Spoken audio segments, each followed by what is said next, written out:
We turn now to our economic challenges. CBS News senior national correspondent Mark Strassmann has more on how we got here.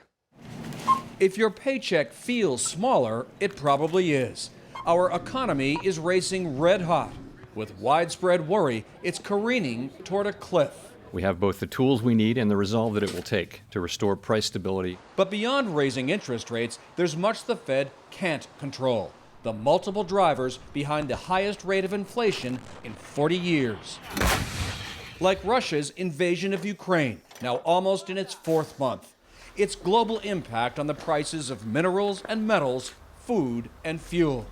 Russian troops have blockaded or stolen Ukrainian wheat and corn. Corn futures trade at $8 per bushel, the highest price in a decade. And most conspicuously, the war's impact on gas prices. At roughly $5 a gallon, the average price of U.S. gas is $2 higher than it was a year ago, with a cascading impact throughout our economy. Take poultry prices, up almost 17% year to year, roughly double the rate of inflation. Farmers need gas for equipment, transportation, even fertilizer. They're paying more, so you're paying more for chicken.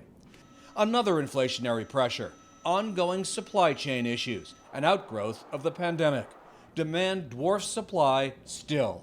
Take China, makers of the world's cheap goods.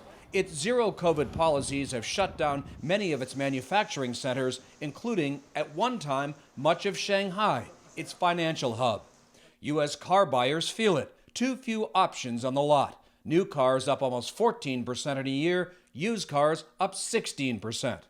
Inflation's also high because of a competitive labor market. The jobless rate is under 4%, with almost 2 available positions for every job seeker.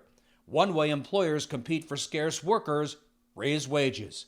And yet, despite everything costing more, Americans keep spending right through the price increases. A combination of pandemic cabin fever and deep pockets. Washington pumped out $6 trillion in stimulus in 2 years, including putting checks in the hands of consumers. And as a country, we have money to burn, $2.3 trillion in excess savings. What isn't clear? Whether inflation has peaked or if rising interest rates will slow growth too dramatically and trigger a recession. And then there's the battle of inflation psychology, consumer confidence, something the Fed can help shape, if not control. Can its policies and messaging help balance supply and demand, given the widespread belief out there that with inflation, things could get worse before they get better? Margaret? Mark Strassmann, thank you.